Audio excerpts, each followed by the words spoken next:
Giver by Lois Lowry. Narrated by Fraser Readman. Chapter 10. "I go in here, Jonas," Fiona told him when they reached the front door of the House of the Old, after parking their bicycles in the designated area. "I don't know why I'm nervous," she confessed. "Been here so often before." She turned her folder over in her hands. "Well, everything's different now," Jonas reminded her. "Even the nameplates on our bikes," Fiona laughed. During the night, the nameplate of each new 12 had been removed by the maintenance crew and replaced with the style that indicated Citizen in Training. "I don't want to be late," she said hastily and started up the steps. "If we finish at the same time, I'll ride home with you." Jonas nodded, waved to her, and headed around the building towards the annex, the small wing attached to the back. He certainly didn't want to be late for his first day of training either. The annex was very ordinary, its door unremarkable. He reached for the heavy handle, then noticed a buzzer on the wall, so he buzzed instead. "Yes?" The voice came through a small speaker above the buzzer. "It's, Jonas. I'm the new, come in." A click indicated that the door had been unlatched. The lobby was very small and contained only a desk at which a female attendant sat working on some papers. She looked up when he entered. Then, to his surprise, she stood. It was a small thing, the standing, but no one had ever stood automatically to acknowledge Jonas's presence before. "Welcome, receiver of memory," she said respectfully. "Oh, please," he replied uncomfortably. "Call me Jonas." She smiled, pushed a button, and he heard a click that unlocked the door to her left. "You may go right on in," she told him. Then she seemed to notice his discomfort and to realize its origin. No doors in the community were locked, ever. None that Jonas knew of, anyway. "The locks are simply to ensure the receiver's privacy because he needs concentration," she explained. "It would be difficult if citizens wandered in looking for the Department of Bicycle Repair or something." Jonas laughed, relaxing a little. The woman seemed very friendly, and it was true. In fact, it was a joke throughout the community that the Department of Bicycle Repair, an unimportant little office, was relocated so often that no one ever knew where it was. "There's nothing dangerous here," she told him. "But," she added, glancing at the wall clock, "he doesn't like to be kept waiting." Jonas hurried through the door and found himself in a comfortably furnished living area. It was not unlike his own family unit's dwelling. Furniture was standard throughout the community, practical, sturdy, the function of each piece clearly defined. A bed for sleeping, a table for eating, a desk for studying. All of those things were in this spacious room, though each was slightly different from those in his own dwelling. The fabrics on the upholstered chairs and sofa were slightly thicker and more luxurious. The table legs were not straight like those at home, but slender and curved, with a small carved decoration at the foot. The bed, in an alcove at the far end of the room, was draped with a splendid cloth embroidered over its entire surface with intricate designs.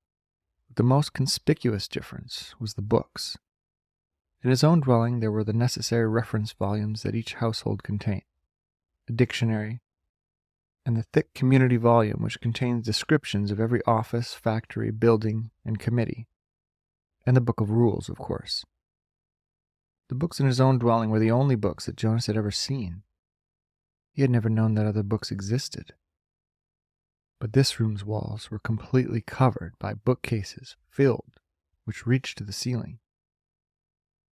There must have been hundreds, perhaps thousands, of books, their titles embossed in shiny letters.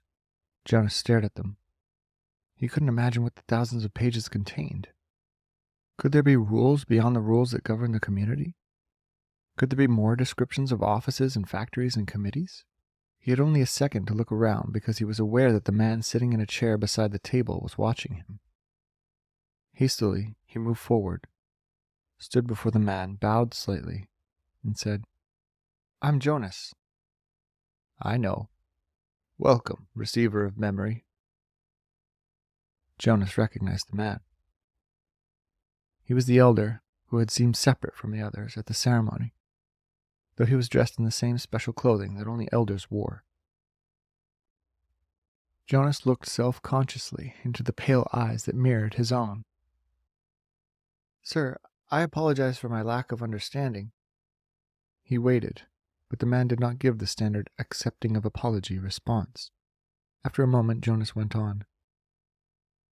"But I think," he corrected, reminding himself that if precision of language were ever to be important, it was certainly important now, in the presence of this man, "that you are the receiver of memory.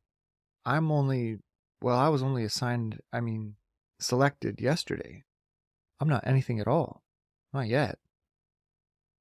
The man looked at him thoughtfully, silently.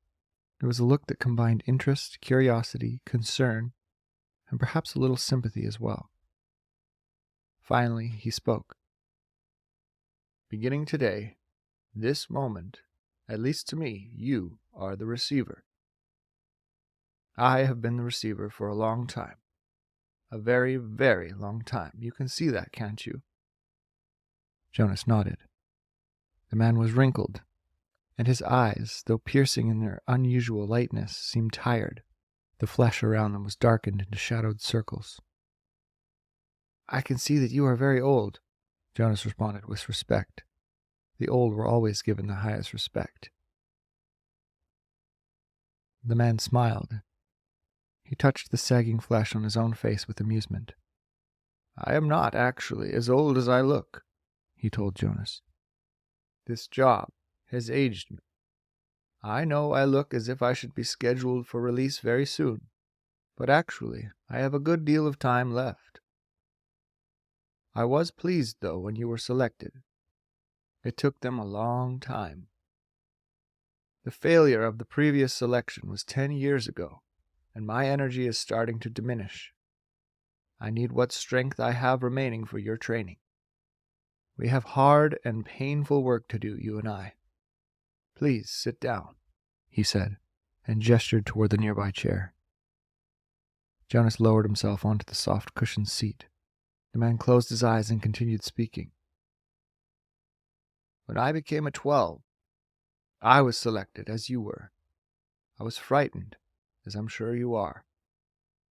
He opened his eyes for a moment and peered at Jonas, who nodded. The eyes closed again. "I came to this very room to begin my training. It was such a long time ago. The previous receiver seemed just as old to me as I do to you. He was just as tired as I am today." He sat forward suddenly, opened his eyes, and said, "You may ask questions. I have so little experience in describing this process. It is forbidden to talk of it."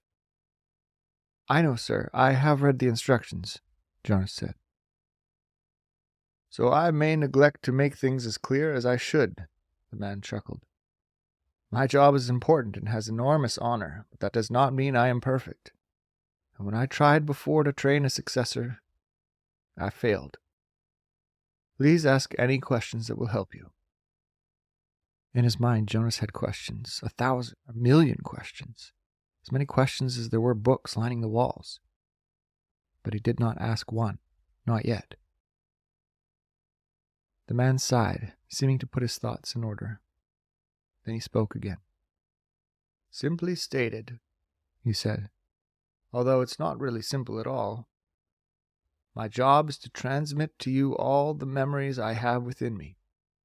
Memories of the past." "Sir," Jonas said tentatively, "I would be very interested to hear the story of your life and to listen to your memories. I apologize for interrupting," he added quickly. The man waved his hand impatiently. "No apologies in this room. We haven't time." "Well," Jonas went on, uncomfortably aware that he might be interrupting again, "I am really interested. I don't mean that I'm not. But I don't exactly understand why it's so important. I could do some adult job in the community, and in my recreation time I could come and listen to the stories from your childhood. I'd like that. Actually, he added. "I've done that already in the house of the old. The old like to tell about their childhoods, and it's always fun to listen." The man shook his head. "No, no," he said. "I'm not being clear. It's not my past, not my childhood that I must transmit to you." He leaned back, resting his head against the back of the upholstered chair. "It's the memories of the whole world," he said with a sigh. "Before you, before me, before the previous receiver, and generations before him." Jonas frowned. "The whole world?" he asked. "I don't understand. Do you mean not just us? Not just the community? Do you mean elsewhere, too?" He tried in his mind to grasp the concept. "I'm sorry, sir, I don't understand exactly. Maybe I'm not smart enough. I don't know what you mean when you say the whole world or generations before him. I thought there was only us. I thought there was only now." "There's much more. There's all that goes beyond, all that is elsewhere, and all that goes back and back and back. I received all those when I was selected, and here in this room all alone, I re-experience them again and again. It is how wisdom comes, and how we shape our future." He rested for a moment, breathing deeply. "I'm so weighted with them," he said. Jonas felt a terrible concern for the man suddenly. "It's as if—" The man paused, seeming to search his mind for the right words of description. "It's like going downhill through deep snow on a sled," he said finally. "At first it's exhilarating, the speed, the sharp, clear air. But then the snow accumulates, builds up on the runners, and you slow. You have to push hard to keep going, and—" He shook his head suddenly and peered at Jonas. "That meant nothing to you, did it?" he asked. Jonas was confused. "I didn't understand it, sir." "Of course you didn't. You don't know what snow is, do you?" Jonas shook his head. "Or a sled? Runners?" "No, sir," Jonas said. "Downhill? The term means nothing to you?" "Nothing, sir." "Well, it's a place to start. I'd been wondering how to begin. Move to the bed and lie face down. Remove your tunic first." Jonas did so, a little apprehensively. Beneath his bare chest, he felt the soft folds of the magnificent cloth that covered the bed. He watched as the man rose and moved first to the wall where the speaker was. It was the same sort of speaker that occupied a place in every dwelling, but one thing about it was different. This one had a switch, which the man deftly snapped to the end that said "off." Jonas almost gasped aloud. To have the power to turn the speaker off! It was an astonishing thing. Then the man moved with surprising quickness to the corner where the bed was. He sat on a chair beside Jonas, who was motionless, waiting for what would happen next. "Close your eyes. Relax. This will not be painful."